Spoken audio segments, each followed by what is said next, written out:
I'm going to tell you about one of my cases.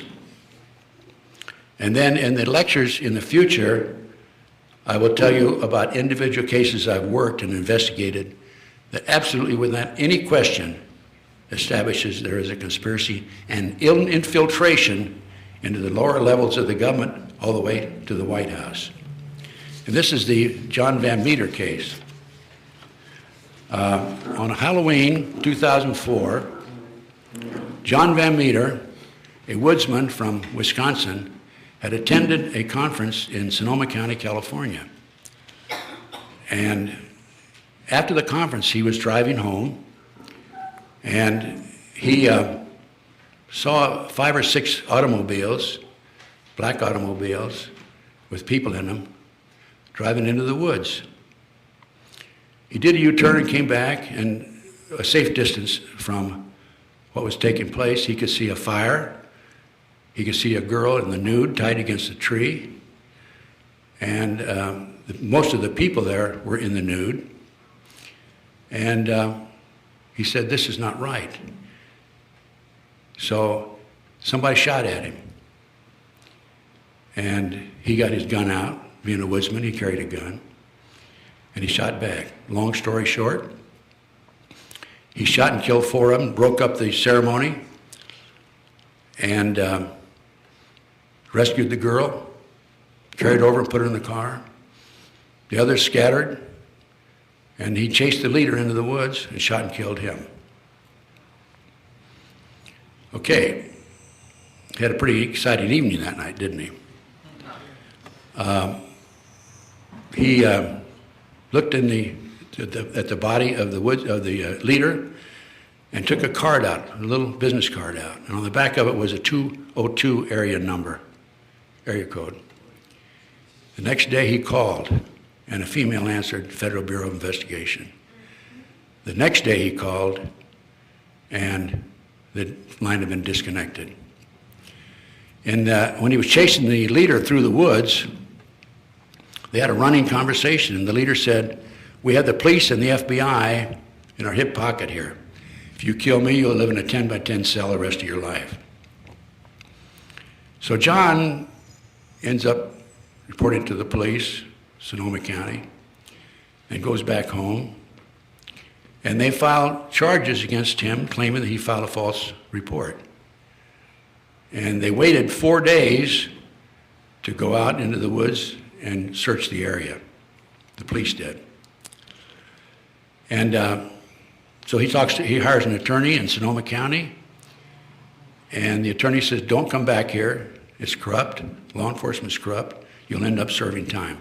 The attorney worked out a deal with John, to fine him $10,000 and a year probation, 2 years probation, I think, and no jail time. They said that he shot himself.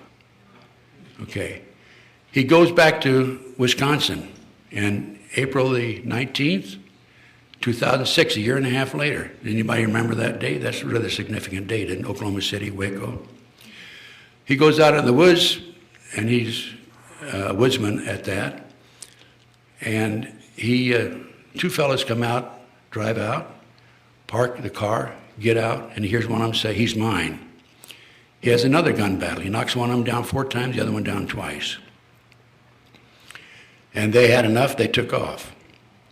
He goes to the police, and he tells the police what happened. And they say, he shot himself. He was shot 9 times with 6 different weapons. His pickup truck had 25 bullets in it, and he shot himself. So John had a trial. They tried him.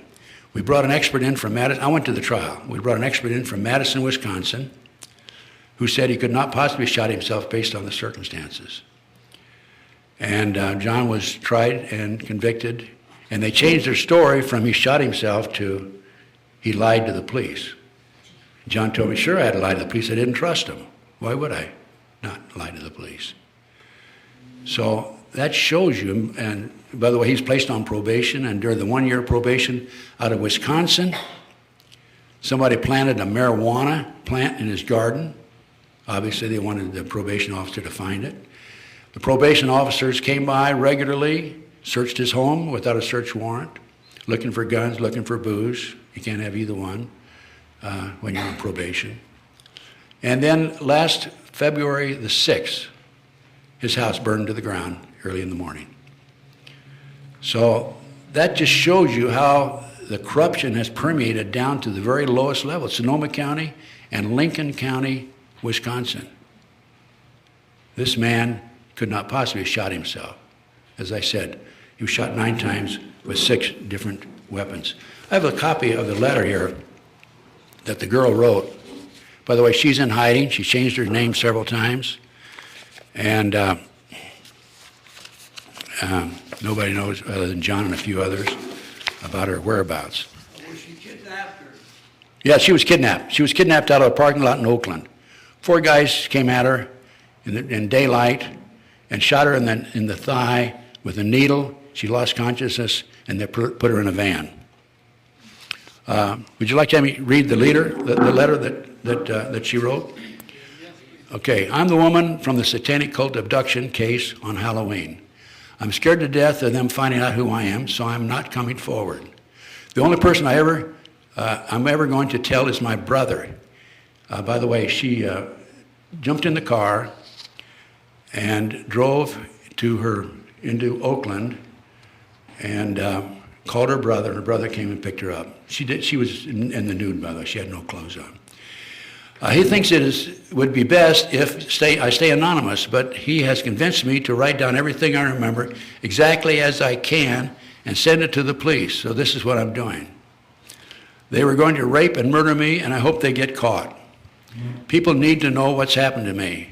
I'm so scared they will find out who I am. I'm writing on an old typewriter, so it won't be on my hard drive. It started Saturday night. I was walking across the parking lot in Oakland. 4 guys got out of a car and grabbed me. They gave me a shot with a hypodermic needle in my thigh. I was unconscious for seconds. When I woke up, I had handcuffs on behind my back. My feet were tied together. The handcuffs were tied to something I couldn't move. They put tape over my eyes and my mouth. I didn't know where I was or how long I was there. I was thirsty and felt like I couldn't breathe. I had to go to the bathroom. I was terrified. I laid there and thought about what had happened to me over a long period of time. I'm not a religious person, but I prayed for the first time in my life for God to save me. I went to sleep and dreamed. In a dream, I saw a big white dog. It sat down, turned its head sideways, and looked at me.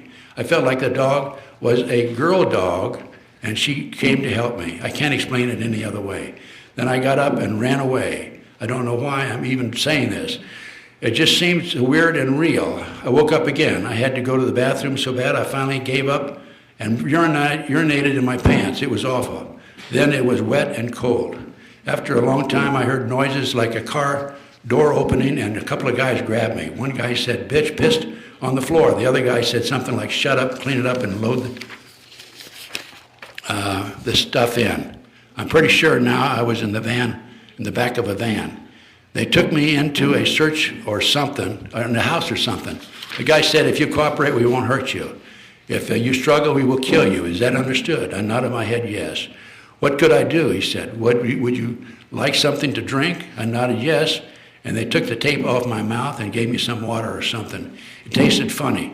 They started to take my clothes off, and I was sure they were going to rape me. The guy said, "Just relax, we're going to give you a bath now." They guided me into a bathtub and washed me all over with a cloth and shampooed my hair. I was really scared. It was weird. They dried me off and blew my hair dry with a blower dryer and a brush. They put tape back on my mouth and put a white terry cloth robe on me.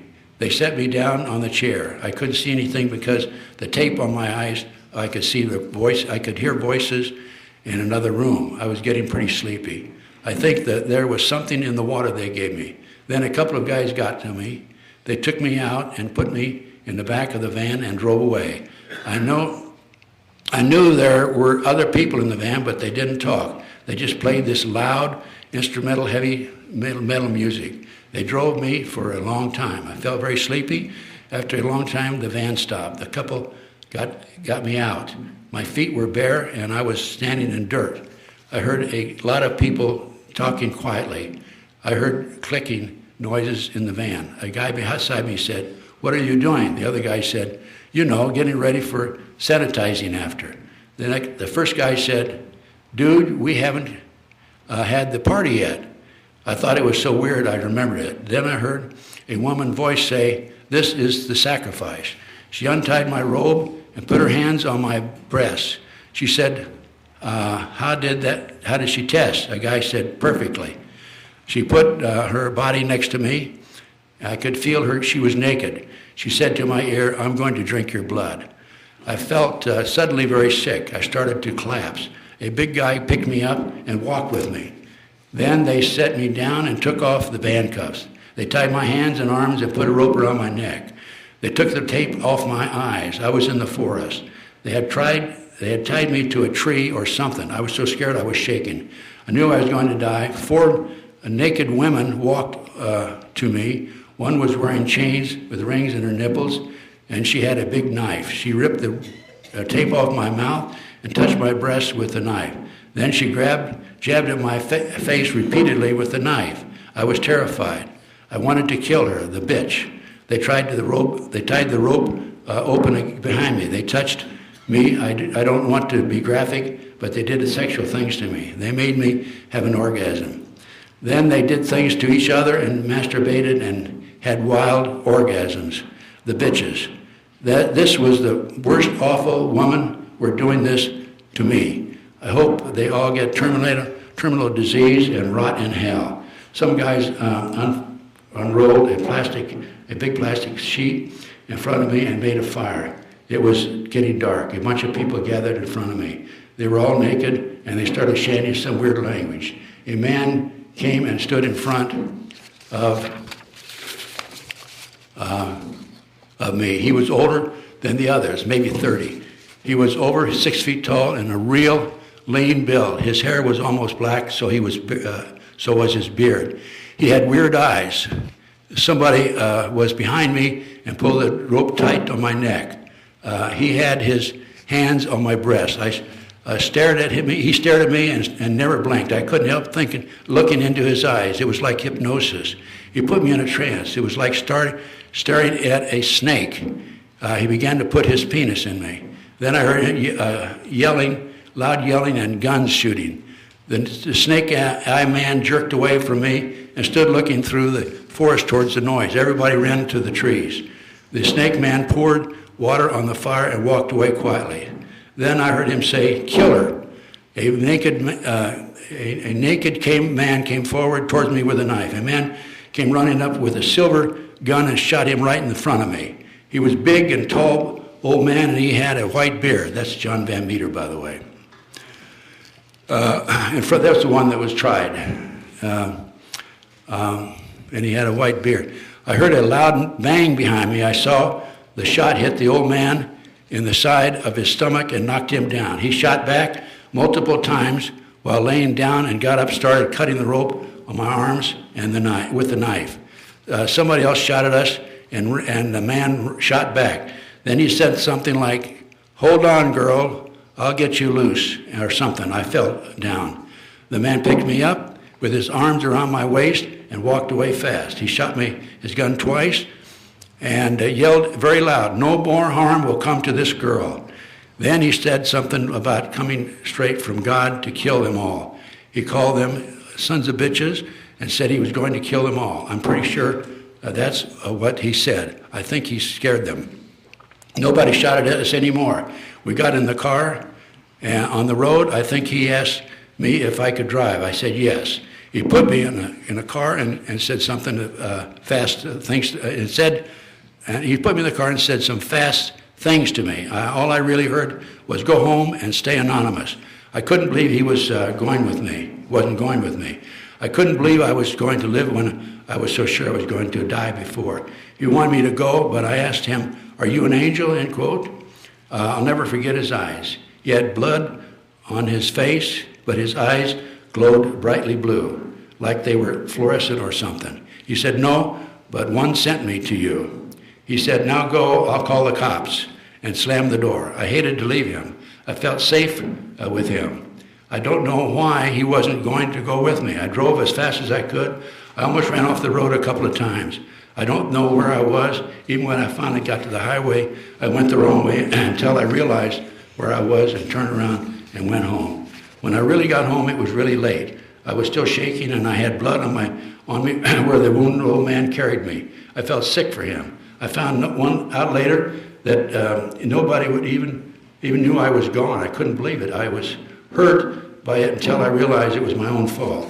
Then this was a payback for all the times I fought with my parents over them wanting to know where I was going every minute. I hope the newspaper prints this so I can say to the kids, stop fighting with your parents.